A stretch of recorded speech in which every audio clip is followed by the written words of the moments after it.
Nats is currently looking for a wildcard team para sa M7 World Championship. You know what time it is?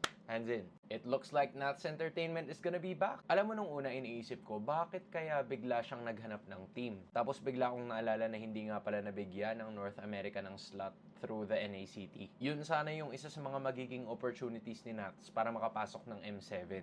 Considering na nandun siya sa North America right now and I'm genuinely hoping that he's okay, yun yung isa sa mga bagay na kailangan niyang isaalang-alang. Given na walang kahit anong tournament doon, he needs to branch out somewhere. And in fact, sinabi niya pa nga na siya na mismo yung sasagot ng ticket niya para lang makapaglaro sa M7 World Championship. Alam mo, ang daming kwento about kay Nats na nababalitaan ko, lalo na yung grind niya sa US. Siguro kasi may mga nagsasabi na parang pag nasa US ka na, okay yung buhay mo. Hindi guys, baka nga doble, triple pa yung kayod na kailangan mong gawin dun kasi mas mataas yung cost of living. And para naman kay Nats, nababalitaan ko din na pagkatapos talaga mag-grind siya kahit anong shift niya. And he's gonna be testing his luck para sa isang wildcard team. Bakit para sa wildcard team? Bakit hindi para sa isang team na established na mismo or may slot na mismo sa World Championship? I think it's quite easy to enforce yourself if you're Nats. Lalo na sa mga international tournaments at alam mong kaya mong magpaitang gilas, lalo na pag condition ka. Maalala natin si Andorio nasa MSC dati, di ba? Tapos naglaro siya para sa Virtus Pro 10th to 12th place, which is definitely not bad at all. Wishing the best for Nats. And I'm hoping that we get to see him very soon.